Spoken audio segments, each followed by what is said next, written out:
दोस्तों इस वीडियो में हम टैली के सभी 28 अकाउंटिंग ग्रुप्स को definition plus practical ledger examples के साथ समझेंगे। अगर आप टैली सीख रहे हो और लेजर क्रिएट करते वक्त आपको ये कंफ्यूजन होती है कि कौन सा लेजर किस ग्रुप के अंडर जाएगा, तो इस वीडियो से आपकी ये सारी कंफ्यूजन दूर होने वाली है। तो सबसे पहले समझते हैं अकाउंटिंग ग्रुप्स बेसिकली होते क्या हैं।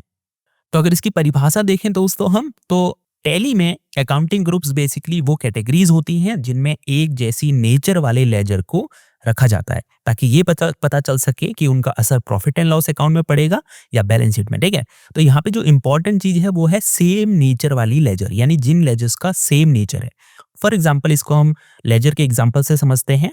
ठीक है, तो मान लीजिए आपने बिजनेस का रेंट पे किया, तो जब आप रेंट पे कर रहे हैं तो उसकी एंट्री आपको करनी पड़ेगी और उसके लिए आप क्या करेंगे, रेंट अकाउंट का लेजर बनाएंगे। ठीक है, तो जब आप रेंट अकाउंट का लेजर बना रहे हैं तो रेंट अकाउंट बेसिकली बिजनेस के लिए क्या है, खर्चा है, एक्सपेंस है, क्योंकि बिजनेस को चलाने के लिए वो रेंट पे कर रहे हैं, तो ये बिजनेस का क्या है, खर्चा है। तो इसको आपको किस ग्रुप में डालना होता है, इनडायरेक्ट एक्सपेंस के ग्रुप में। ठीक है, तो इसी से तभी टैली को पता चलता है कि ये बिजनेस के लिए क्या है, एक खर्चा है। ठीक है, तो टैली में जो अकाउंटिंग ग्रुप्स हैं उनका बेसिकली काम यह है कि वो टैली को ये बताएं कि किसी लेजर का नेचर क्या है, यानी वो बिजनेस के लिए एक्सपेंस है, बिजनेस की लाइबिलिटी है, बिजनेस की इनकम है या बिजनेस का एसेट है। ठीक है, तभी वो उसको सही तरीके से प्रॉफिट एंड लॉस में या बैलेंस शीट में शो करेगा। ठीक है, एक बात जो आपको याद रखनी है कि अगर आप गलत ग्रुप चुनेंगे, यानी आपने लेजर क्रिएट करते वक्त उसे गलत ग्रुप में डाल दिया, तो आपका जो प्रॉफिट एंड एसेट है वो गलत हो जाएगा, आपकी रिपोर्ट्स गलत हो जाएगी, वो गलत तरह से शो होगा। ठीक है, तो एक्चुअल में जो बिजनेस की प्रॉफिट है या लॉस है वो आपको पता नहीं चल पाएगा। तो इसीलिए अकाउंटिंग ग्रुप्स चुनना बहुत सही होता है, इसीलिए आपको अकाउंटिंग ग्रुप्स की जो है नॉलेज होनी चाहिए। अब दोस्तों जो अकाउंटिंग ग्रुप्स हैं टैली में प्री डिफाइंड 28 होते हैं, यानी पहले से जो है 28 बने हुए होते हैं, जिसमें जो प्राइमरी ग्रुप्स हैं वो 15 होते हैं और जो सब ग्रुप्स हैं वो 13 होते हैं। तो सबसे पहले हम क्या करेंगे, प्राइमरी ग्रुप को देखेंगे और इसमें सबसे पहला जो ग्रुप है वो आ जाता है आपका कैपिटल अकाउंट। अब कैपिटल अकाउंट की परिभाषा क्या है, कैपिटल अकाउंट उस राशि को दर्शाता है जो मालिक या भागीदारों द्वारा व्यवसाय में निवेश की जाती है। यानी अगर कोई बिजनेस का ओनर या उसके जो पार्टनर्स हैं वो बिजनेस में कोई अमाउंट इन्वेस्ट करते हैं, कोई पैसा लगाते हैं, तो उसे हम क्या कहते हैं, कैपिटल कहते हैं। ठीक है, अब ये जो कैपिटल अकाउंट ग्रुप है इसमें कौन कौन से लेजर्स आते हैं, तो सबसे पहला है कैपिटल लेजर। ठीक है, अगर आप मालिक का पैसा की एंट्री कर रहे हैं, उसने इन्वेस्ट किया उसकी एंट्री कर रहे हैं, तो उसके लिए आपको क्या होता है, कैपिटल अकाउंट का लेजर बनाना होता है। तो उस कैपिटल अकाउंट के लेजर को आप किस में रखते हैं, कैपिटल अकाउंट ग्रुप में। उसके बाद अगर आप पार्टनर्स कैपिटल भी बना रहे हैं, ठीक है, मान लीजिए कोई व्यक्ति ने या कोई संस्था ने पैसा लगाया तो उसका आप लेजर बना रहे हैं, तो उसको भी आप किस ग्रुप में रखेंगे दोस्तों, कैपिटल अकाउंट के ग्रुप में। ठीक है, एक जो बात याद रखने वाली है वो ये है कि अगर मालिक या कोई बिजनेस पार्टनर बिजनेस में पैसा लगाता है तो वो बिजनेस की क्या होती है, देनदारी होती है, यानी लाइबिलिटी होती है, वो बिजनेस को उन पार्टनर्स को या उस ओनर को चुकाना होता है पैसा। दूसरा ग्रुप है हमारा दोस्तों रिजर्व एंड सरप्लस। तो इसकी परिभाषा क्या है दोस्तों, रिजर्व्स एंड सरप्लस बिजनेस के बचे हुए और जमा किए गए प्रॉफिट को दर्शाता है। ये अमाउंट फ्यूचर यूज या सेफ्टी के लिए रखी जाती है। ठीक है, तो फॉर एग्जाम्पल की बिजनेस ने जो है 10 लाख रुपए एक साल में कमाए। ठीक है, तो अब यहाँ पे रिजर्व का क्या मतलब है कि बिजनेस उस 10 लाख रुपए के प्रॉफिट में से कुछ पैसा निकाल के रख देता है। मान लीजिए उसने 2 लाख रुपए निकाल के फ्यूचर यूज के लिए या सेफ्टी के लिए रख लिए। ठीक है, तो उसे हम क्या कहते हैं, रिजर्व्स। इसके अलावा अगर क्या होता है कि बिजनेस ने 10 लाख रुपए सालाना कमाए लेकिन उसके 7 लाख ही खर्च हुए, ठीक है, और उसके बाद प्रॉफिट ऑटोमेटिकली 3 लाख रुपए बचा हुआ है, तो उसे हम क्या कहते हैं, सरप्लस। ठीक है, तो अगर बिजनेस फ्यूचर यूज या सेफ्टी के लिए रिजर्व रखता है या सरप्लस उसके पास होता है तो उसे हम क्या कहते हैं दोस्तों, रिजर्व एंड सरप्लस।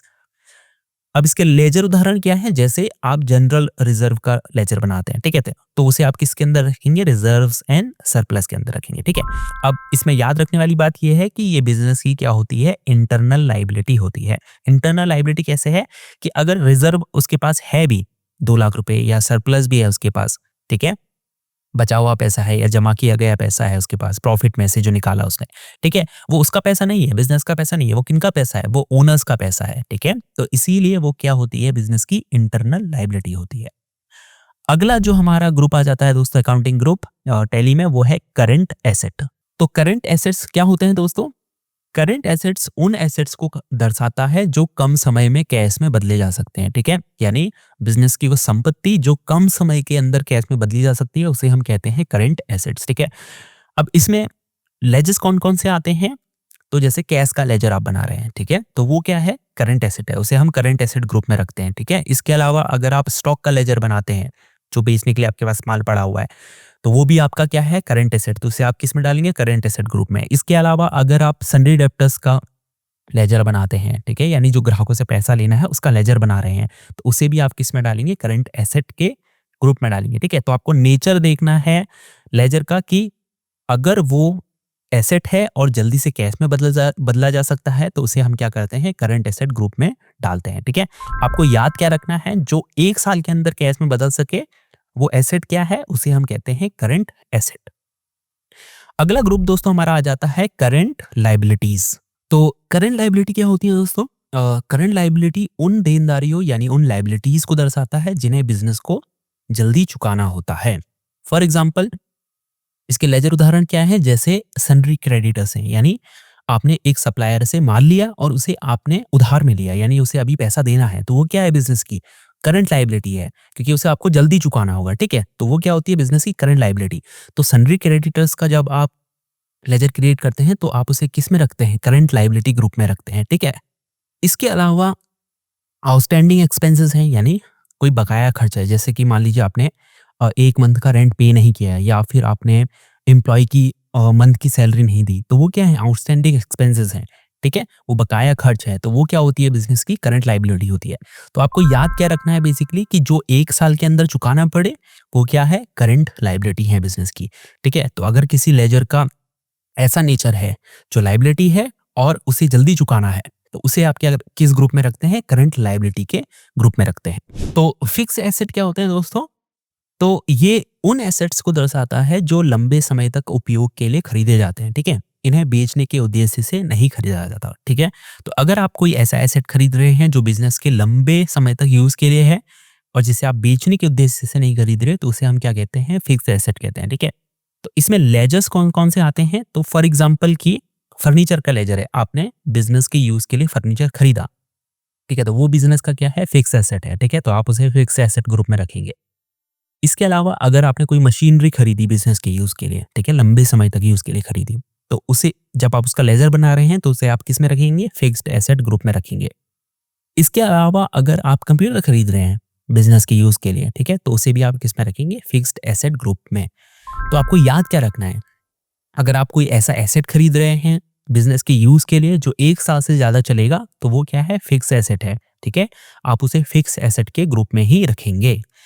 उसके बाद दोस्तों हमारा आ जाता है जो अगला अकाउंटिंग ग्रुप है, वो है इन्वेस्टमेंट्स। तो इन्वेस्टमेंट्स क्या होती है दोस्तों, इन्वेस्टमेंट्स होती है इन्वेस्टमेंट्स बेसिकली उन एसेट्स को दर्शाता है जिन्हें आय या भविष्य के लाभ के लिए खरीदा जाता है, ठीक है। फॉर एग्जाम्पल अगर हम इसको लेजर एग्जाम्पल्स के थ्रू समझें, तो जैसे आपने शेयर्स खरीदे, ठीक है, तो वो क्या है, वो इन्वेस्टमेंट्स है, ठीक है। आपने अब वो है तो शेयर्स आपकी क्या है, एसेट ही है, लेकिन आप क्या कर रहे हैं, बेसिकली ऐसे एसेट्स को खरीद रहे हैं जो आपको भविष्य में लाभ या एक्स्ट्रा इनकम देंगे, ठीक है। तो शेयर्स क्या करते हैं, आपको फ्यूचर में अगर आप शेयर्स को बेचेंगे तो उससे आपको क्या होगा, प्रॉफिट होगा, एक्स्ट्रा इनकम मिलेगी, ठीक है।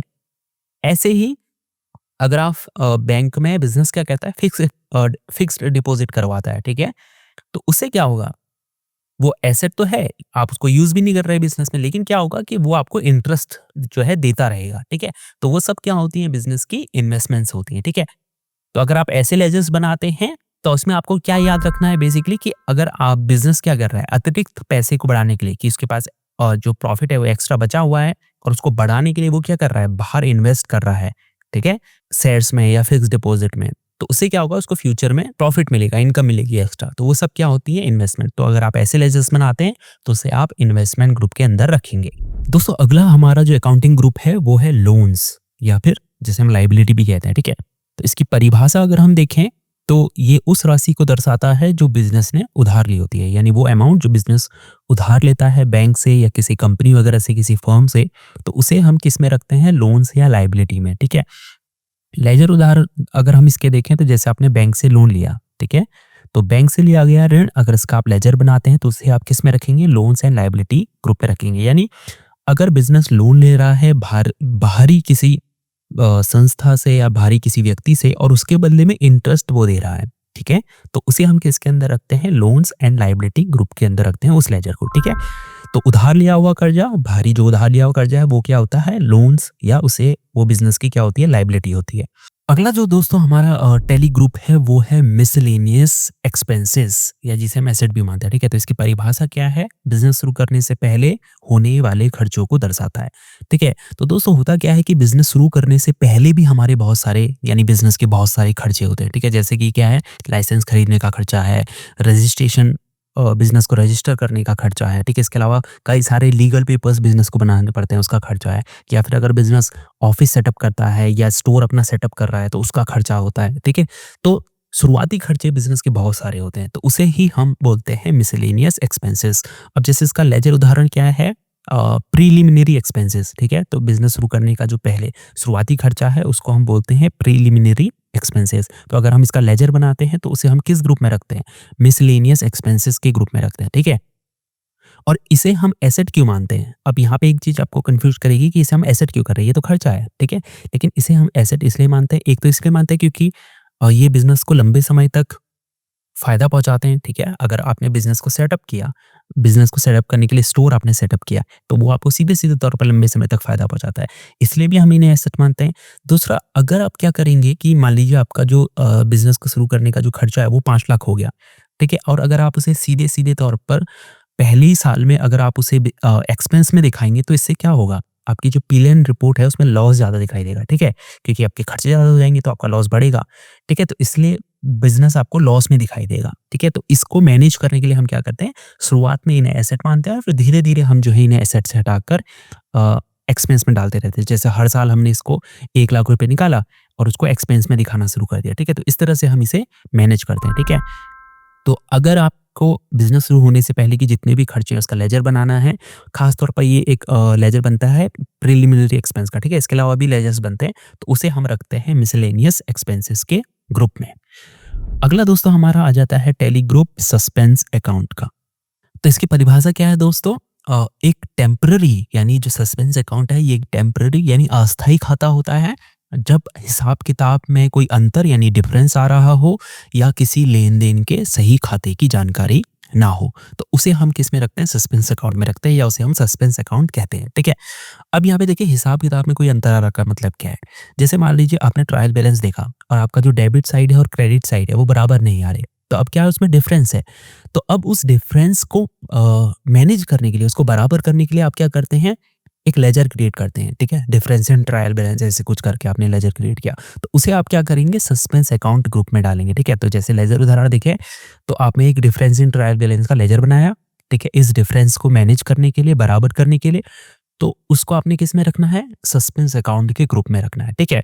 इसके अलावा अगर मान लीजिए आपको बैंक में पैसे प्राप्त हुए, कोई मनी रिसीव्ड हुई, ठीक है, तो अब आपको ये पता नहीं कि वो किस कस्टमर ने भेजी, ठीक है। तो अगर आपको हिसाब किताब की सही जानकारी नहीं है कि किसने भेजा या किसको भेजा, तो उसके लिए भी आप क्या करते हैं, जब लेजर बनाते हैं तो आप उसे किस में रखते हैं, सस्पेंस अकाउंट के ग्रुप में रखते हैं, ठीक है। तो जिस भी हिसाब का हमारे पास पक्की जानकारी नहीं होती है वो क्या होता है, सस्पेंस अकाउंट होता है, ठीक है। तो जब आप ऐसे लेजर्स बनाते हैं तो आप उसे किस में रखते हैं, सस्पेंस अकाउंट के ग्रुप में। अगला जो दोस्तों हमारा टैली ग्रुप है वो है परचेस अकाउंट्स। तो इसकी परिभाषा क्या है, परचेस अकाउंट्स रीसेल के लिए खरीदे गए माल को दर्शाता है, ठीक है। तो परचेस अकाउंट क्या है, जो आप बेचने के लिए माल खरीदते हैं उसके लिए क्या होता है, उसे हम बोलते हैं परचेस अकाउंट्स, ठीक है। तो लेजर उदाहरण क्या है, जैसे हम परचेस अकाउंट का लेजर बनाते हैं, ठीक है। जो बेचने के लिए हमने माल खरीदा उसका जब हम लेजर बनाते हैं तो उसे हम परचेस अकाउंट्स के ग्रुप में रखते हैं, ठीक है। तो बेचने के लिए जो माल खरीदा वो परचेस अकाउंट है। इसके बाद जो दोस्तों हमारा जो अगला ग्रुप आता है वो है सेल्स अकाउंट्स, ठीक है। तो इसकी परिभाषा क्या है, सेल्स अकाउंट बिजनेस द्वारा बेचे गए माल को दर्शाता है। तो जब आप सेल करते हैं तो उसे क्या कहते हैं, हम सेल्स अकाउंट्स कहते हैं, ठीक है। इसका लेजर क्या है, सेल्स अकाउंट लेजर है, ठीक है। तो हम क्या करते हैं, जब हम माल सेल करते हैं तो उसके लिए हम एक लेजर बनाते हैं सेल्स अकाउंट, ठीक है। और उस लेजर को किस में रखते हैं, सेल्स अकाउंट के ग्रुप में रखते हैं, ठीक है। तो माल यानी गुड्स की बिक्री सेल्स अकाउंट है। अगला जो दोस्तों हमारा टैली ग्रुप है वो है डायरेक्ट इनकम। तो इसकी परिभाषा क्या है? डायरेक्ट इनकम वह कमाई है जो सीधे आपके बिजनेस के मुख्य काम यानी कोर बिजनेस एक्टिविटी से जुड़ी हो, ठीक है? तो जो बिजनेस के मुख्य काम यानी कोर एक्टिविटी है बिजनेस की। अगला दोस्तों हमारा टैली ग्रुप है डायरेक्ट इनकम, ठीक है? तो इसकी डेफिनेशन क्या है? डायरेक्ट इनकम वह कमाई है जो सीधे आपके बिजनेस के मुख्य काम यानी कोर बिजनेस एक्टिविटी से जुड़ी होती है, ठीक है? फॉर एग्जाम्पल कि अगर आपका बिजनेस है गुड्स सेल करने का, ठीक है? जैसे आप क्लोथिंग सेल करते हैं, कपड़े बेचते हैं, तो आपकी क्या है वो कोर बिजनेस एक्टिविटी है, यानी उसी से बिजनेस की मुख्य कमाई होती है। तो वो क्या होती है बिजनेस की? डायरेक्ट इनकम होती है, ठीक है? ऐसे ही एक डॉक्टर है, तो वो क्या करता है? पेशेंट्स को देखता है, तो उसके बदले क्या तक करता है? सर्विसेज चार्जेस लेता है, ठीक है? तो वो क्या है? उसकी डायरेक्ट इनकम है, ठीक है? ऐसे ही अगर आपका एक कंप्यूटर इंस्टीट्यूट है और आप कंप्यूटर सिखाते हैं, तो आपकी डायरेक्ट इनकम क्या है? कंप्यूटर सिखाने के बदले जो आप फीस ले रहे हैं, ठीक है? वो है आपकी डायरेक्ट इनकम, ठीक है? तो डायरेक्ट इनकम क्या होती है? जो कोर बिज़नेस एक्टिविटी यानी अगर वो काम बंद कर दिया तो वो बिज़नेस क्या होगा? बंद हो जाएगा, ठीक है? तो वो होती है उसकी डायरेक्ट इनकम, ठीक है? अब टैली में क्या होता है दोस्तों, हम जैसे मान लीजिए गुड्स सेल कर रहे हैं और उस सेल्स की एंट्री कर रहे हैं, तो उसके लिए हम क्या करते हैं? सेल्स अकाउंट का लेजर बनाते हैं। तो हम उसे क्या करते हैं? डायरेक्ट इनकम में नहीं डालते। उसके लिए टैली ने पहले से ही सेल्स अकाउंट ग्रुप क्रिएट किया होता है, ठीक है? तो उसे हम डायरेक्ट इनकम में नहीं डालते। ऐसे अगर आप सर्विसेज भी दे रहे हैं, तो अगर आप इसका भी लेजर क्रिएट करते हैं तो आप उसे सर्विस सेल्स के अंदर डालते हैं, ठीक है? डायरेक्ट इनकम के अंदर नहीं डालते क्योंकि टैली ने पहले से ही वो ग्रुप्स क्रिएट किए हुए हैं ताकि उनको अलग किया जा सके, ठीक है? तो अब हम डायरेक्ट इनकम में क्या डालेंगे, ठीक है? तो फॉर एग्जांपल कि मान लीजिए आपने एक सूट जो है स्टिच किया एक कस्टमर का, तो आपने स्टिचेस चार्जेस ले लिए, ठीक है?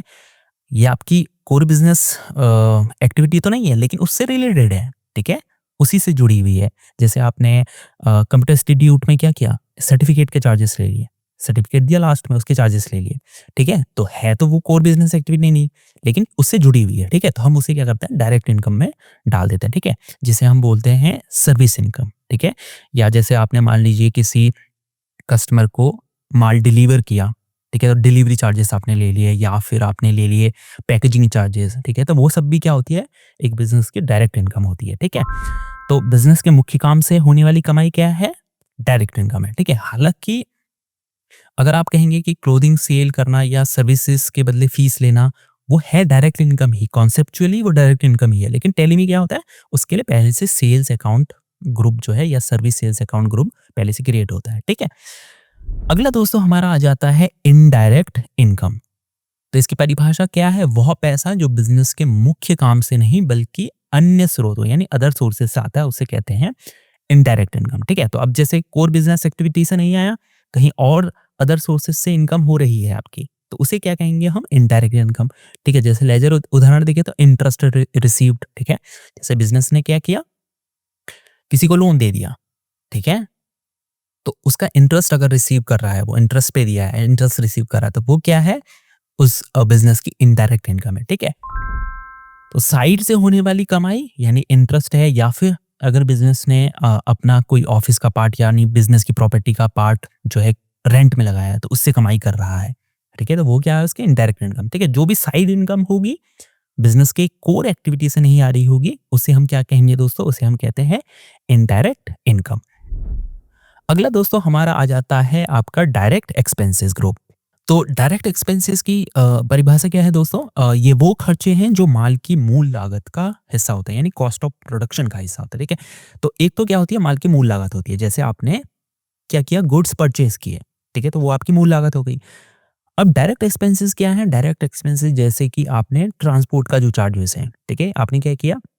जहाँ से भी माल खरीदा था वहां से अपने दुकान तक लेके आए, तो जो उसका ट्रांसपोर्ट का खर्चा है वो क्या है? डायरेक्ट एक्सपेंसेस है, ठीक है? क्योंकि वो माल की मूल लागत का हिस्सा होते हैं, ठीक है? यानी उससे जुड़े हुए होते हैं।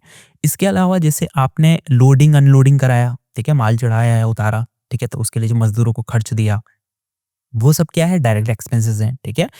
इसके अलावा मान लीजिए आपका मैन्युफैक्चरिंग का बिजनेस है, ठीक है? तो जो फैक्ट्री वेजेस हैं, जैसे मजदूरों को पैसा जो फैक्ट्री में लगे हुए हैं या जो कॉस्ट ऑफ प्रोडक्शन है उस माल को बनाने में जो पैसा लग रहा है, वो सब क्या होते हैं? डायरेक्ट एक्सपेंसेस होते हैं, ठीक है दोस्तों?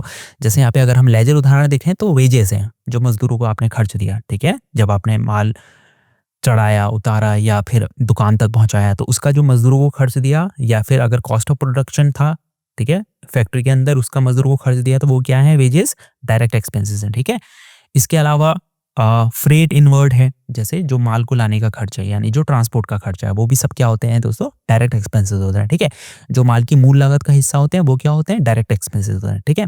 तो परचेसिंग के लिए क्या होता है, जैसे हमने परचेस किया, परचेस का लेजर बनाते हैं तो उसको परचेस अकाउंट के अंदर डालते हैं, ठीक है। तो माल की मूल लागत को तो हम परचेस अकाउंट के ग्रुप के ही अंदर डालेंगे, ठीक है, जो परचेस का लेजर जब बनाएंगे। लेकिन हम जब वेजेस का बनाएंगे या फ्रेट इनवर्ड का लेजर बनाएंगे, ठीक है, जो माल की मूल लागत का हिस्सा है, ठीक है, उसे हम क्या कहते हैं, डायरेक्ट एक्सपेंस, उसे हम डायरेक्ट एक्सपेंसेस ग्रुप के अंदर डालेंगे, ठीक है। तो आपको क्या याद रखना है, जो माल की लागत को बढ़ाने वाला खर्चा है, ठीक है। तो वेजेस क्या कर रहे हैं, वो माल की लागत को बेसिकली बढ़ा दे रहे हैं, ठीक है। तो उसे हम क्या कहते हैं दोस्तों, डायरेक्ट एक्सपेंसेस कहते हैं। उसके बाद आ गया दोस्तों हमारा इनडायरेक्ट एक्सपेंसेस। तो इनडायरेक्ट एक्सपेंसेस क्या होते हैं, बिजनेस को रोजाना चलाने वाले खर्चों को दर्शाता है, इनका माल की लागत से सीधा संबंध नहीं होता, ठीक है। तो बिजनेस को चलाने के लिए जो रोजाना आपके खर्चे हो रहे हैं वो क्या है, इनडायरेक्ट एक्सपेंसेस है, यानी जो कॉस्ट ऑफ प्रोडक्शन से नहीं जुड़े हुए, ठीक है, माल की लागत से सीधा संबंध नहीं होता उनका, ठीक है। इसके लेजर उदाहरण क्या है, जैसे रेंट है, आपने अपने बिजनेस को चलाने के लिए मान लीजिए आपने एक जो बिजनेस का प्रॉपर्टी है वो उधार में ली हुई है, आप उसका रेंट देते हैं, ठीक है। तो उसका जब आप रेंट दे रहे हैं तो वो क्या है, इनडायरेक्ट एक्सपेंसेस है, वो डायरेक्ट एक्सपेंसेस नहीं है क्योंकि वो माल की लागत से जुड़ा हुआ नहीं है, ठीक है। तो वो क्या हो गया, आपका इनडायरेक्ट एक्सपेंस हो गया। ऐसे ही सैलरी है, ठीक है, यानी आपने अपने वहां पे क्या रखे हुए हैं, सेल्समैन रखे हुए हैं, ठीक है, या वर्कर्स रखे हुए हैं, तो आप उनको सैलरी दे रहे हैं, ठीक है, लेकिन वो सैलरी क्या है, माल की लागत से नहीं जुड़ी हुई है, ठीक है। अब वो सेल करते हैं, आपने उनको दूसरे कामों के लिए रखा हुआ है, तो वो क्या है, किसका हिस्सा है, सैलरी, इनडायरेक्ट एक्सपेंसेस का। ऐसे ही इलेक्ट्रिसिटी है, ठीक है, बिजली का जो खर्च है, इलेक्ट्रिसिटी बिल आप पे कर रहे हैं, तो वो सब क्या होते हैं दोस्तों, इनडायरेक्ट एक्सपेंसेस, यानी जो बिजनेस को चलाने के लिए जो रोजाना आपके खर्चे हो रहे हैं वो क्या है, इनडायरेक्ट एक्सपेंसेस, या जिनका कॉस्ट ऑफ प्रोडक्शन से सीधा संबंध नहीं होता, माल की लागत से सीधा संबंध नहीं होता, वो सब इनडायरेक्ट एक्सपेंसेस कहलाते हैं, ठीक है। तो माल की मूल लागत के अलावा जो भी खर्चे हैं वो क्या होते हैं, इनडायरेक्ट एक्सपेंसेस होते हैं। इसके बाद आ गया दोस्तों आपका bank account group. Bank accounts business के बैंक खातों को दर्शाता है, यानी जो जो भी बिजनेस के बैंक अकाउंट्स होंगे वो सब किस में जाएंगे, अगर आप बैंक अकाउंट्स का लेजर बनाते हैं तो वो सब किस में जाएंगे, बैंक अकाउंट्स ग्रुप में जाएंगे, ठीक है। जैसे आपने आपका बिजनेस का एक खाता था एसबीआई बैंक में, तो आपने एसबीआई बैंक का अकाउंट जो बना लेजर बनाया उसको आप किस में डालेंगे, बैंक अकाउंट्स ग्रुप में, ठीक है। बिजनेस के खातों के लिए बैंक अकाउंट ग्रुप्स। अगला दोस्तों हमारा आ जाता है tally group cash in hand. तो कैश इन हैंड बिजनेस के पास मौजूद नकद को दर्शाता है, यानी बिजनेस के पास जो नकद कैश पड़ा हुआ है, ठीक है, जो उसके हैंड में कैश है वो सब क्या है, कैश इन हैंड ग्रुप के अंदर जाता है, ठीक है। यानी जब आप कैश का लेजर बनाते हैं तो उसको आप किस ग्रुप में रखते हैं, कैश इन हैंड ग्रुप में, ठीक है। तिजोरी या गल्ले में रखा गया नकद पैसा क्या है, कैश इन हैंड ग्रुप है, ठीक है। उसके बाद आ जाता है दोस्तों हमारा अगला डिपॉजिट्स। ये भी एसेट होते हैं बिजनेस के, ठीक है। तो डिपॉजिट्स की परिभाषा क्या है, डिपॉजिट्स बिजनेस द्वारा जमा की गई रिफंडेबल राशि को दर्शाता है, ठीक है, और डिपॉजिट्स को हम बिजनेस का एसेट मानते हैं, ठीक है। तो फॉर एग्जांपल आपने कोई सिक्योरिटी डिपॉजिट किया, ठीक है, तो वो क्या होती है, रिफंडेबल राशि होती है। फॉर एग्जांपल आपने एक रेंट लिया बिजनेस के लिए, एक ऑफिस लिया रेंट में, ठीक है, या एक आपने शॉप ली रेंट में, ठीक है। अब उस ओनर ने क्या किया कि आप मुझे 1 साल के लिए 50,000 सिक्योरिटी डिपॉजिट दे दीजिए, वो आपको बाद में वापस मिल जाएगी, ठीक है। तो वो जो सिक्योरिटी डिपॉजिट है वो क्या है, रिफंडेबल होती है, यानी आपने जमा किया, मान लीजिए 50,000 जमा किए, लेकिन वो क्या है, रिफंडेबल अमाउंट है, वो आपको वापस मिलना ही मिलना है, ठीक है। तो उसे हम क्या कहते हैं, डिपॉजिट्स कहते हैं, ठीक है। और वो बिजनेस का एसेट होता है। एसेट क्यों होता है, क्योंकि वो रिफंडेबल है, ठीक है आपका ही पैसा लेकिन किसी दूसरे के पास है सिक्योरिटी के रूप में, ठीक है, लेकिन वो आपको रिफंडेबल तो हो गई, वो आपका ही पैसा है, ठीक है। तो इसीलिए हम इसको एसेट मानते हैं, ठीक है। ये एक्सपेंस नहीं होता है, ठीक है। एक्सपेंस का मतलब क्या है कि आपने 1 महीने का रेंट पे कर दिया 50,000 रुपए, ठीक है। तो अब वो अमाउंट क्या है, वो राशि क्या वापस नहीं आएगी, रिफंडेबल नहीं है, तो वो सीधे सीधे तौर पे क्या है, एक्सपेंस है। लेकिन डिपॉजिट्स क्या होते हैं, जैसे आपने सिक्योरिटी डिपॉजिट किया कि आपने 50,000 रुपए सिक्योरिटी के रूप में डिपॉजिट कर दिए, किसी के पास रखवा दिए, ठीक है। अब लेकिन क्या है, वो जब टाइम पीरियड मान लिया 1 साल के लिए रखवाए हैं, तो जैसे वो टाइम पीरियड पूरा होगा वो पैसे क्या होंगे, आपको वापस मिल जाएंगे, रिफंडेबल हो जाएंगे, ठीक है। जैसे कि बैंक एफडी भी अगर आप इसको लें, ठीक है, बैंक में आपने एफडी करवाई तो क्या होता है, एक समय के बाद, जैसे 1 साल के बाद, 2 साल के बाद वो रिफंडेबल होती है, ठीक है। तो वो क्या है, डिपॉजिट्स हैं, उन्हें हम डिपॉजिट्स कहते हैं और वो बिजनेस के एसेट होते हैं, ठीक है। तो इसका जो कॉमन लेजर है वो क्या है? सिक्योरिटी डिपॉजिट, ठीक है? तो सिक्योरिटी डिपॉजिट का जो लेजर है वो किस ग्रुप में जाएगा? डिपॉजिट्स ग्रुप में, जो एसेट होता है, ठीक है? तो वो पैसा जो सुरक्षा यानी सिक्योरिटी के लिए कहीं जमा है, ठीक है? तो उसे हम क्या कहते हैं? डिपॉजिट्स, ठीक है? इसके बाद आ गया दोस्तों हमारा जो अगला टैली ग्रुप है, लोन्स एंड एडवांसेस। ये भी एसेट होते हैं, ठीक है? तो इसकी परिभाषा है दोस्तों, लोन्स एंड एडवांसेस बिजनेस द्वारा दी गई ऋण या अग्रिम राशि को दर्शाता है, ठीक है? तो फॉर एग्जांपल कि अगर बिजनेस ने अपने किसी एम्प्लॉय को लोन दिया या पैसा उधार में दिया, ठीक है? तो वो तो लोन्स हो गया, ठीक है? अगर बिजनेस किसी को उधार में पैसा दे रहा है तो वो क्या है? लोन है, ठीक है? उधार दे रहा है तो वो लोन हो गया, ठीक है? गुड्स उधार देने का मतलब नहीं है कि वो पैसा उधार में दे रहा है, ठीक है? मनी उधार में दे रहा है, तो वो क्या है? लोन है। इसके अलावा एडवांसेस क्या होता है? एडवांसेस मतलब कि उसने एडवांस पेमेंट कर दी, ठीक है? यानी कि उसने 6 महीने का रेंट एडवांस में पे कर दिया, तो उसे हम क्या कहते हैं? एडवांसेस। या सप्लायर को माल देने से पहले ही एडवांस पेमेंट कर दी, ठीक है? माल अभी मिला नहीं है लेकिन एडवांस पेमेंट कर दी, तो वो सब क्या होते हैं? एडवांसेस होते हैं, ठीक है? तो लोन्स एंड एडवांसेस को हम एसेट क्यों मानते हैं? इसलिए मानते हैं क्योंकि वो पैसा क्या है? बिजनेस को वापस मिलना है, ठीक है? वो बिजनेस को, जैसे आप मान लीजिए उधार दिया 50,000 का एम्प्लॉय को, ठीक है? तो वो एम्प्लॉय चुकाएगा, तो वो क्या हो गया? लोन हो गया, चाहे इंटरेस्ट में भी दिया हो या इंटरेस्ट के बिना भी दिया हो, ठीक है? तो वो क्या हो गया? लोन हो गया। एडवांसेस क्या हो गए? कि कोई सर्विस का चार्जेस दे दिए, यानी कि रेंट का एडवांस पेमेंट कर ली, लेकिन रेंट उस महीने का अभी लिया नहीं है, ठीक है? सर्विस ली नहीं है, ठीक है? उसका प्रॉफिट नहीं लिया है, उसका फायदा नहीं लिया है, ठीक है? तो वो सब क्या होते हैं? एडवांसेस होते हैं, ठीक है? तो जब भी हम लेजर बनाते हैं लोन टू स्टाफ का, ठीक है? कर्मचारी को ऋण लिया, उसका लेजर बना रहे हैं, तो उसे हम लोन्स एंड एडवांसेस में डालते हैं। ऐसे ही प्रीपेड एक्सपेंसेस हैं, ठीक है? जो समय से पहले किए गए भुगतान है, जैसे कि 6 महीने का रेंट पहले ही दे दिया या सप्लायर को एडवांस पेमेंट कर दी, तो वो सब क्या होते हैं? प्रीपेड एक्सपेंसेस होते हैं, ठीक है? तो वो सब क्या होते, किस में आते हैं? लोन्स एंड एडवांसेस में, और ये बिजनेस के क्या होते हैं? एसेट होता है, ठीक है? तो वो पैसा जो हमने किसी को उधार या एडवांस दिया है, उसे हम लोन्स एंड एडवांसेस ग्रुप में डालते हैं, ठीक है? इसके बाद आ गया दोस्तों जो अगला ग्रुप है, tally group, stock in hand. तो इसकी परिभाषा है, स्टॉक इन हैंड बिजनेस के पास बचे हुए माल यानी गुड्स को दर्शाता है, ठीक है? तो बिजनेस के पास जो गुड्स बचा होता है सेल करने के लिए, उसे हम स्टॉक इन हैंड कहते हैं, ठीक है? जब भी हम क्लोजिंग स्टॉक जो होता है, जैसे फाइनेंशियल ईयर खत्म हुआ तो उसके बाद जो हमारे पास क्लोजिंग स्टॉक बचा, जो उस फाइनेंशियल ईयर में नहीं बिका, उसे क्या कहते हैं? हम स्टॉक इन हैंड कहते हैं, ठीक है? तो इसका लेजर उदाहरण क्या है? Closing stock. जब आप क्लोजिंग स्टॉक का लास्ट फाइनेंशियल ईयर में जब फाइनेंशियल ईयर खत्म हो जाता है, तो क्लोजिंग स्टॉक का जब आप लेजर बनाते हैं तो उसे आप स्टॉक इन हैंड के ग्रुप में रखते हैं, ठीक है? तो गोदाम में जो रखा हुआ आपका सामान है उसको कहा जाता है स्टॉक इन हैंड। अगला दोस्तों आ गया हमारा टैली ग्रुप, सन्ड्री डेब्टर्स। तो इसकी परिभाषा क्या है? सन्ड्री डेब्टर्स उन ग्राहकों को दर्शाता है जिनसे बिजनेस को पैसा लेना है या जो उधार में माल लेते हैं, ठीक है? तो जो भी हमारे कस्टमर्स होते हैं, जब वो हमसे उधार में माल लेते हैं, ठीक है? यानी माल ले लिया लेकिन पैसा नहीं दिया, तो वो उधार है। तो उन्हें हम क्या कहते हैं? उन कस्टमर्स को सन्ड्री डेब्टर्स कहते हैं, ठीक है?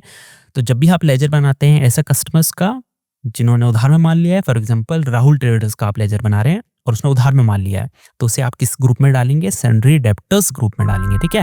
तो उधार माल खरीदने वाले ग्राहक को हम बोलते हैं सन्ड्री डेब्टर्स, और जब ऐसे ग्राहकों का हम लेजर बनाते हैं टैली के अंदर, तो उसे हम सन्ड्री डेब्टर्स में डालते हैं। इसके बाद आ गया दोस्तों सन्ड्री क्रेडिटर्स, ठीक है? सन्ड्री क्रेडिटर्स उन सप्लायर्स को दर्शाता है जिन्हें बिजनेस को पैसा देना है, ठीक है? डेब्टर्स कौन है? जिनसे हमने पैसा लेना है, जिनको हमने उधार दिया है। और सन्ड्री क्रेडिटर्स कौन है? जिनसे हमने उधार लिया है, जिनको हमें पैसा देना है, ठीक है? तो वो सप्लायर जिनसे आप उधार में माल लेते हैं, यानी माल ले लिया लेकिन पैसा नहीं दिया, तो उन्हें कहा जाता है सन्ड्री क्रेडिटर्स, ठीक है? जैसे समर ट्रेडर्स है, यानी कि आपका सप्लायर था, इससे आपने माल लिया उधार में लेकिन आपने पैसा नहीं दिया है, तो वो ये कौन है? सन्ड्री क्रेडिटर्स, ठीक है? तो जिनसे हमने उधार माल खरीदा वो सप्लायर्स, उन्हें हम कहते हैं सन्ड्री क्रेडिटर्स। इसके बाद आ गया दोस्तों ड्यूटीज एंड टैक्सेस ग्रुप। तो इसकी परिभाषा क्या है दोस्तों? ड्यूटीज एंड टैक्सेस एक ऐसा ग्रुप है जिसमें सरकार को दिए जाने वाले सभी प्रकार के टैक्स, जैसे जीएसटी है, टीडीएस है, वैट है, इनके लेजर्स रखे जाते हैं, ठीक है?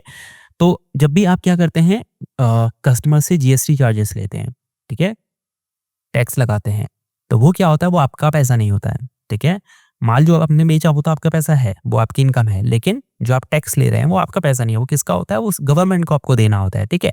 तो जब भी आप ड्यूटीज एंड टैक्सेस के लेजर्स बनाते हैं वो आप ड्यूटीज एंड टैक्सेस ग्रुप में रखते हैं, ठीक है। तो जैसे कि फॉर एग्जांपल आपने बनाया सीजीएसटी का, ठीक है, जो केंद्र सरकार का टैक्स होता है, जो आपको केंद्र सरकार को देना होता है, ठीक है। इसके अलावा एसजीएसटी का है जो राज्य सरकार का होता है, इसके अलावा आईजीएसटी है जो इंटर स्टेट होता है, ठीक है।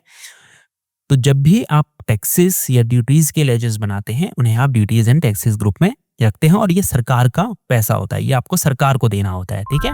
तो वो पैसा जो सरकार की अमानत है वो क्या होते हैं दोस्तों, ड्यूटीज एंड टैक्सेस होते हैं। अगला टैली ग्रुप है दोस्तों हमारा प्रोविजंस। तो प्रोविजंस क्या है, भविष्य में होने वाले किसी संभावित खर्च या नुकसान के लिए वर्तमान के मुनाफे यानी प्रॉफिट में से कुछ हिस्सा अलग निकाल कर रखना प्रोविजंस कहलाता है, ठीक है। तो मान लीजिए बिजनेस को फ्यूचर में कोई एक्सपेक्टेड लॉस होने वाला है, कोई नुकसान होने वाला है, या कोई एक्सपेंस होने वाला है, कोई एक्सपेक्टेड एक्सपेंस है जिसकी होने की संभावना बहुत ज्यादा है, ठीक है। तो बिजनेस क्या करता है, प्रॉफिट में से कुछ अमाउंट जो है, कुछ मुनाफा निकाल कर क्या करता है, रख देता है, उसको हम क्या कहते हैं, प्रोविजंस कहते हैं, ठीक है। तो मान लीजिए आपको कोई लॉस होने वाला है फ्यूचर में बिजनेस को, या फिर कोई एक्सपेंस होने वाला है, लेकिन आपको पता नहीं वो कितना होगा, ठीक है, अमाउंट का एग्जैक्ट नहीं पता है, लेकिन पता है हाँ होगा। तो क्या करता है बिजनेस, प्रॉफिट में से कुछ पैसा निकाल के रख देता है, तो उसे ही हम क्या कहते हैं, प्रोविजंस कहते हैं। अब जैसे लेजर उदाहरण क्या है, प्रोविजंस फॉर बैड डेब्ट्स, ठीक है। तो जैसे आपने मान लीजिए किसी एम्प्लॉय को पैसा दिया उधार, अब आपको पता है कि भाई ये इतना पैसा तो नहीं वापस करने वाला है, ठीक है, बैड डेब्ट्स हो गया वो, प्रोविजन फॉर बैड डेब्ट्स, कि ये इतना पैसा तो वापस नहीं देगा, आपको एक्सपेक्टेड है कि नहीं दे पाएगा। तो आप क्या करते हैं, प्रॉफिट में से उतना पैसा निकाल के, एक्सपेक्टेड जो पैसा होता है उतना निकाल के प्रोविजंस बना देते हैं उसका, ठीक है। तो जब आप प्रोविजन फॉर बैड डेब्ट्स का लेजर बनाते हैं उसको आप प्रोविजंस में रखते हैं। ऐसे ही प्रोविजन फॉर टैक्स, ठीक है, साल की ईयर में आपको पता है कि इतना टैक्स सरकार को देना है आपने, ठीक है, इनकम टैक्स जो होता है, तो उसके लिए भी आप क्या करते हैं, प्रोविजन फॉर टैक्स का लेजर बनाते हैं। अनुमानित टैक्स बचत जो है, ठीक है, उसके लिए पैसा बचाते हैं आप, क्योंकि आपको पता है वो एक्सपेंस होने वाला है फ्यूचर में, ठीक है। तो उसको आप प्रॉफिट से निकाल के प्रोविजंस में डाल देते हैं, ठीक है। तो जब आप ऐसे लेजर्स बनाते हैं तो आप किस में रखते हैं उसे, प्रोविजंस में, ठीक है। तो भविष्य के होने वाले खर्चों की गुल्लक क्या कहलाती है, प्रोविजंस कहलाती है। इसके बाद दोस्तों अगला आ जाता है हमारा सिक्योर्ड लोन्स। तो सिक्योर लोन क्या है दोस्तों, सिक्योर लोन मतलब व्यवसाय की किसी संपत्ति यानी एसेट, जैसे मशीनरी है, स्टॉक है, जमीन है, ठीक है, को गारंटी के तौर पर गिरवी रखकर लिया गया कर्ज सिक्योर्ड लोन कहलाता है, ठीक है। तो अगर कोई बिजनेस उसके पास जो एसेट है उसको गारंटी के तौर पर रख रहा है, गिरवी रख रहा है, ठीक है, और लोन ले रहा है, तो वो क्या होता है, सिक्योर्ड लोन कहलाता है, ठीक है। फॉर एग्जाम्पल कि लोन अगेंस्ट प्रॉपर्टी, तो संपत्ति के बदले अगर उसने ऋण लिया, यानी उसने अपनी प्रॉपर्टी को गारंटी के तौर पे रखा है, गिरवी रखा है और लोन लिया, ठीक है, तो वो क्या होता है, सिक्योर लोन होता है। यानी अगर आप लेंडर को वो लोन नहीं चुका पाए, रीपे नहीं कर पाए उस लोन का, तो लेंडर क्या करेगा, वो जो आपने एसेट गिरवी रखा है, गारंटी के तौर पे रखा है, उसको क्या कर सकता है, बेच सकता है, ठीक है। तो इसको बोलते हैं हम सिक्योर्ड लोन, जो किसी एसेट के को गिरवी रखकर, गारंटी के तौर पर रखकर लिया गया होता है, ठीक है। तो उसे हम बोलते हैं सिक्योर्ड लोन, ठीक है। तो एसेट गिरवी रखकर लिया गया कर्जा सिक्योर्ड लोन कहलाता है, ठीक है दोस्तों। तो अगर आप ऐसे लोन लेते हैं और उसका लेजर बनाएंगे तो उसको आप सिक्योर्ड लोन्स ग्रुप के अंदर रखेंगे। इसके बाद आ जाता है हमारा अनसिक्योर्ड लोन्स, ठीक है। तो अनसिक्योर्ड लोन क्या होते हैं, वह कर्ज जो बिना कुछ गिरवी रखे, यानी नो सिक्योरिटी। तो सिक्योर लोन है जो आप कुछ सिक्योरिटी के तौर पर रख के लेते हैं, लेकिन अनसिक्योर्ड क्या है, जो आपने नो सिक्योरिटी, बिना कुछ गिरवी रखे, केवल साख यानी आपकी अथॉरिटी थी कि हाँ ये बंदा दे देता है पैसा, उसके दम पे ले लिया या भरोसे पे ले लिया, ट्रस्ट पे ले लिया, ठीक है, उसे हम क्या कहते हैं, अनसिक्योर्ड लोन। तो जो बिना कुछ गिरवी रखे लिया गया हो, केवल साख या भरोसे पर, उसको हम कहते हैं अनसिक्योर्ड लोन। इसके लेजर उदाहरण क्या है, जैसे आपने फ्रेंड से लोन ले लिया, आपने किसी दोस्त से लोन लिया, बिजनेस ने किसी दोस्त से लोन ले लिया, ठीक है, तो उसने केवल भरोसे पर दे दिया, ठीक है, तो वो अनसिक्योर्ड लोन है।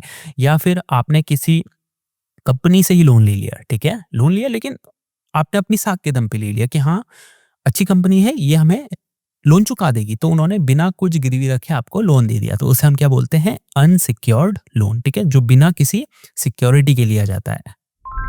तो बिना कुछ गिरवी रखे लिया गया कर्जा अनसिक्योर्ड लोन। उसके बाद आ जाता है दोस्तों ब्रांच एंड डिविजन्स ग्रुप। तो ब्रांच एंड डिविजन्स क्या है, जब एक ही मुख्य कंपनी यानी मेन कंपनी के अलग-अलग शहरों में दफ्तर हों या अलग-अलग बिज़नेस विभाग हों, तो उनके हिसाब-किताब के लिए ब्रांच डिविजन्स ग्रुप का उपयोग होता है, ठीक है? यानी एक बिज़नेस है मान लीजिए, ठीक है? और उसके अलग-अलग शहरों में दफ्तर हैं और भी ब्रांचेज़ हैं। जैसे मेन मान लीजिए मुंबई में है और उसकी जो अलग ब्रांचेज़ हैं, वो हैं दिल्ली में है, पुणे में है, तो अलग-अलग शहरों पे है, ठीक है? या अलग-अलग बिज़नेस विभाग हों यानी डिपार्टमेंट्स अलग-अलग हों, ठीक है? जैसे एक मार्केटिंग डिपार्टमेंट है, एक प्रोडक्शन डिपार्टमेंट है, ठीक है? तो एक बिज़नेस के अलग-अलग विभाग हों अगर, तो उनके हिसाब-किताब के लिए ब्रांच डिविजन्स ग्रुप का उपयोग होता है, ठीक है? फॉर एग्ज़ाम्पल कि एक हेड ऑफिस है, ठीक है? जो मुंबई में बेस्ड है और एक दिल्ली में है, एक पुणे में है। अब जो हेड ऑफिस है उसको ये ट्रैक रखना पड़ता है कि भई उनके बीच लेन-देन क्या हो रहा है? जो बिज़नेस विभाग हैं यहाँ जो अलग-अलग ब्रांचेस हैं उनके बीच लेन-देन क्या हो रहा है? जैसे कि एक ब्रांच ने दूसरे ब्रांच को कितना पैसा भेजा, कितना स्टॉक भेजा, ठीक है? ये सारी डिटेल्स हेड ऑफिस को ट्रैक करनी होती है। तो उसके लिए वो क्या करते हैं, लेजर्स बनाते हैं ताकि उनके बीच में जो भी हिसाब-किताब हुआ है, लेन-देन हुआ है, उसको रिकॉर्ड किया जा सके, ठीक है? तो वो लेजर्स जब बनता है ब्रांचेस का तो उसे हम किस में रखते हैं, ब्रांच एंड डिविजन्स ग्रुप में, ठीक है? तो लेजर उदाहरण देख लेते हैं जैसे मुंबई ब्रांच है, ठीक है? मुंबई शाखा का खाता। तो जब हम ऐसे लेजर्स बनाएँगे ब्रांचेस के बीच में या डिविजन्स जो हैं बिज़नेस के उसके बीच में जो हिसाब-किताब रहा है उसको ट्रैक करने के लिए तो उन लेजर्स को हम किस में रखेंगे, ब्रांच एंड डिविजन्स ग्रुप में। यानी एक ही बिज़नेस के अलग-अलग दुकानें या शाखाएँ, ठीक है? उसको हम ब्रांच एंड डिविजन्स कहते हैं। लास्ट आ गया दोस्तों हमारा profit and loss account group. तो परिभाषा क्या है? ये एक ऐसा ग्रुप है जो एक निश्चित समय जैसे 1 साल यानी एक फाइनेंशियल ईयर के दौरान बिज़नेस के कुल मुनाफ़े यानी प्रॉफिट या नुकसान को दर्शाता है। तो प्रॉफिट एंड लॉस अकाउंट क्या है कि ये जो है एक निश्चित समय यानी मान लीजिए एक फाइनेंशियल ईयर के जो बिज़नेस का कुल प्रॉफिट हुआ है और जो कुल लॉस हुआ है उसको क्या करता है, शो करता है, ठीक है? तो जब हम लास्ट में फाइनेंशियल ईयर के लास्ट में नेट प्रॉफिट निकालते हैं, उसका लेजर बनाते हैं, तो हम उसको profit and loss account group में रखते हैं, ठीक है? या फिर नेट लॉस का अगर हमने एक लेजर बनाया, ठीक है? हम देखना चाहते हैं नेट लॉस कितना हुआ है, तो उसके लिए लेजर बनाते हैं, तो उससे हम रखते हैं profit and loss account group में, ठीक है? तो कमाई या खर्चे profit and loss account group में जाते हैं। तो दोस्तों इस वीडियो में आपने टैली के सभी 28 accounting groups clear definition plus ledger examples के साथ समझे। उम्मीद है आपको टैली में लेजर के लिए सही ग्रुप सेलेक्ट करने में कोई कंफ्यूजन नहीं होगी।